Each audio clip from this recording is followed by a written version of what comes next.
नमस्कार। दिल्ली और दिल्ली में आपका स्वागत है। मैं हूं मनोज मनी और मेरे साथ हैं प्रतापगढ़ के जुझारू कर्मठ सांसद संगम लाल गुप्ता।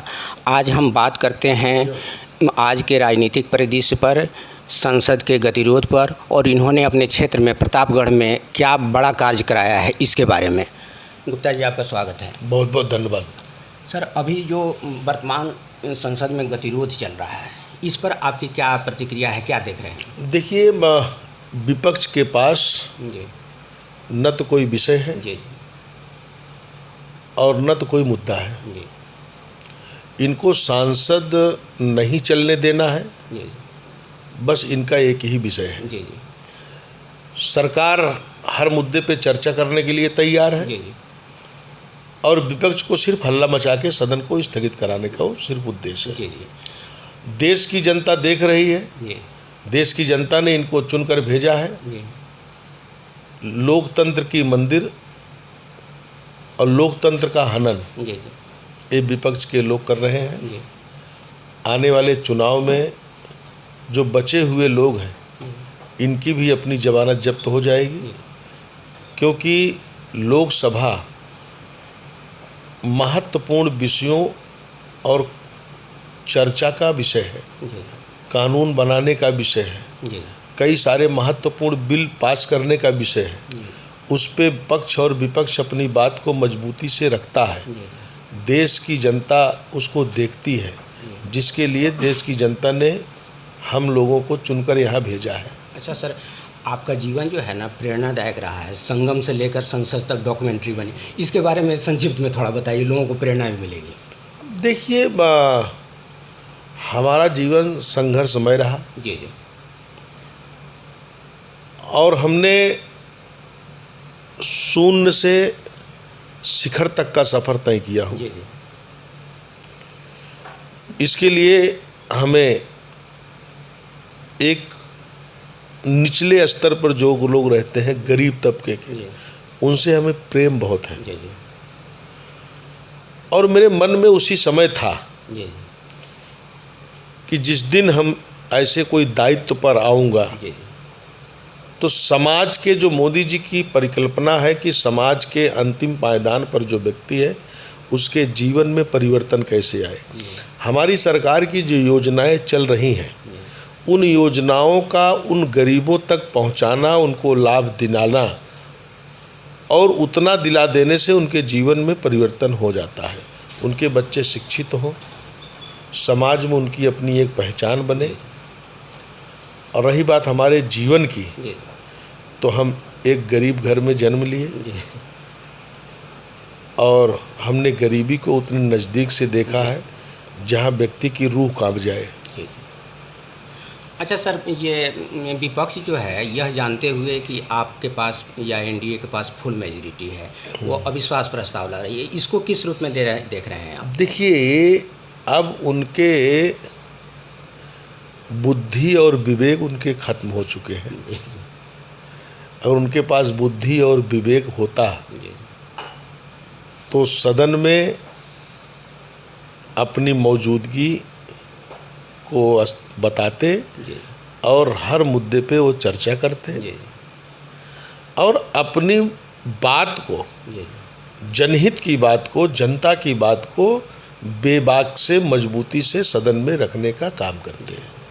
अच्छा, 9 वर्ष का जो कार्यकाल बीता है मोदी सरकार का, इसको कितना सफल आप मान रहे हैं? देखिए, ये 9 साल, जी आज़ादी के 60 साल जी और मोदी जी के 9 साल, जी जो 60 सालों में नहीं हुआ,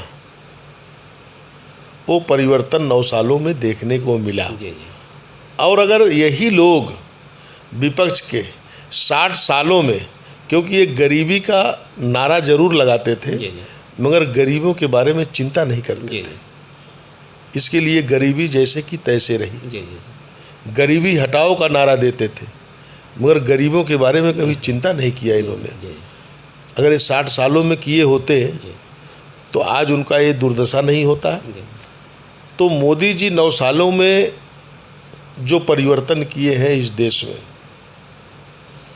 चाहे समाज के अंतिम पायदान पर जो व्यक्ति है उसको बगैर बिचौलिया के उसको सरकार की योजनाओं का लाभ मिल रहा है। जी जी जी कोई भेदभाव नहीं है। जी। अच्छा, तो सर अभी जो 4 राज्यों में चुनाव होने हैं और 2024 में आम चुनाव होना, दोनों परिप्रेक्ष्य में आप बताइए कि इन 4 राज्यों में क्या स्थिति बनेगी और 2024 में आप कहाँ होंगे? देखिए, देश की 140 करोड़ की जनता, जी मोदी जी के प्रति उनका भरोसा है, जी उनका विश्वास है, और आज भी जो भी चुनाव होंगे मोदी जी के प्रति विश्वास करके 4 राज्यों में भारतीय जनता पार्टी की सरकार बनेगी। और 2024 में जितने विपक्ष के लोग इकट्ठा होंगे उतना ही ज़्यादा आशीर्वाद देश की जनता मोदी जी को पुनः देने वाली है। अच्छा, प्रतापगढ़ से आप सांसद हैं, प्रतापगढ़ में कोई मेजर वर्क बताइए जो अभी तक लंबित था, इससे जनता को काफ़ी फायदा हुआ। देखिए, प्रतापगढ़ आज़ादी के बाद से जी जो काम प्रतापगढ़ में नहीं हुए थे, जी जी प्रतापगढ़ का सबसे बड़ा काम कि हर सांसद आते थे जी तो एक ही मुद्दे को लेके चुनाव जीतते थे जी और 5 साल खत्म हो जाता था। जी प्रतापगढ़ का बाईपास जी बहुत दिनों से लोग चर्चा करते थे, मगर हम सांसद बनने के बाद प्रतापगढ़ का बाईपास सेंक्शन कराया, उसके बजट लाए, काम शुरू हुए, काम 70% पूर्ण हो चुके हैं। उसके आगे 6 किलोमीटर हमने एक्सटेंशन कराया। जो 22 किलोमीटर का बाईपास का काम चल रहा है वो हमारे ही कार्यकाल में खत्म होगा। प्रतापगढ़ का सबसे बड़ा काम 4 लेन सीसी रोड, उससे शहर की सुंदरता बढ़ेगी, शहर जाम से निजात पाएगा। भंगवा की चुंगी पर एक नया ओवरब्रिज जिससे 50,000 लोगों को उसको लाभ मिलेगा। प्रतापगढ़ में मेडिकल कॉलेज की स्थापना हुई, चालू हुआ, आज बच्चे पढ़ रहे हैं और प्रतापगढ़ ज़िले को उसका लाभ भी मिल रहा है, इलाज भी हो रहा है। सर, ये सिविल कॉमन कोड जो है जिसकी बात सरकार भी कर रही है और इसी का भी चर्चा है, आप इस पर क्या सोचते हैं? सिविल नहीं, हम सोचते हैं हमारी सरकार लाएगी, जी, हम कॉमन सिविल कोड तो लाएंगे ही लाएंगे। तो ये संविधान सम्मत है, आपको लग रहा है? नहीं, संविधान सम्मत है और लाएंगे भाई, उसमें तो कोई किसी को इतराज भी नहीं है उससे। जी जी, एक देश और एक कानून, ये कानून जी जैसे आज एक छोटा सा राशन कार्ड है, जी जी अगर आप उत्तर प्रदेश में रहते हैं, उत्तर प्रदेश से आप दिल्ली शिफ्ट हो गए हैं तो आपको उस राशन कार्ड पे दिल्ली में भी अनाज मिलेगा। तो कई सारे चीज़ें, तो एक देश एक कानून जिस तरीके से भी हमारे वोटर लिस्ट में होने जा रहा है, जी जी, तो ये सब परिवर्तन से हमारा देश मजबूत होगा, देश समृद्धशाली होगा, देश आगे बढ़ेगा। आने वाला कल का जो भारत है, हम अमृत काल में प्रवेश किए हैं और जिस दिन आज़ादी के 100 साल हम मनाएंगे उस दिन भारत एक अपनी ऊंचाई के शिखर पर होगा।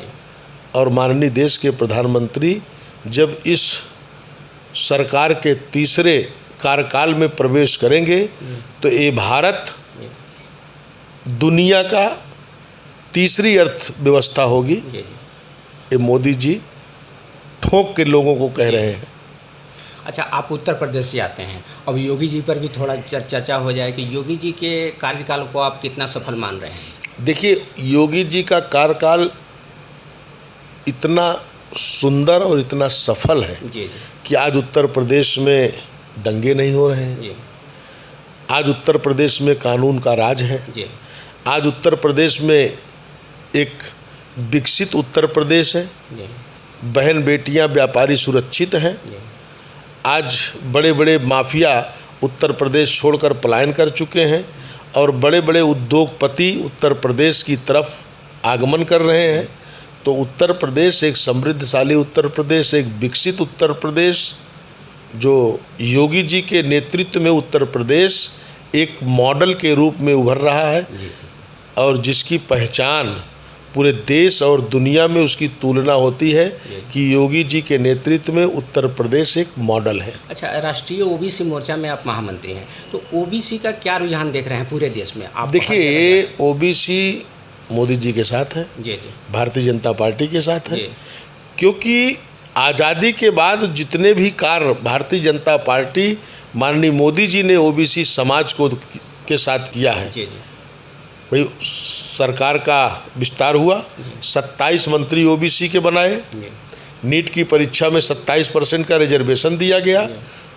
आज़ादी के बाद कांग्रेस की सरकार थी, जी ओबीसी कमीशन को संवैधानिक दर्जा नहीं था, जी माननीय प्रधानमंत्री मोदी जी ने वो संवैधानिक दर्जा दिया है। तो ओबीसी को जो सम्मान भारतीय जनता पार्टी की सरकार में मिला है, जी किसी सरकार ने दिया नहीं है। जी जी इसके लिए पूरे देश के ओबीसी समाज मोदी जी के साथ खड़ा है। अच्छा, आखिरी सवाल, कितनी सीटों की उम्मीद कर रहे हैं आम चुनाव में? देखिए, आम चुनाव में इस बार हम 350 सीट हमारे पास थी जी। एनडीए की। जी इस बार हम 400 सीट जीतेंगे। जी, जी। देश में 400 seat Bharatiya Janata party NDA की होगी। जी जी जी बहुत बहुत धन्यवाद आपका सांसद महोदय। धन्यवाद।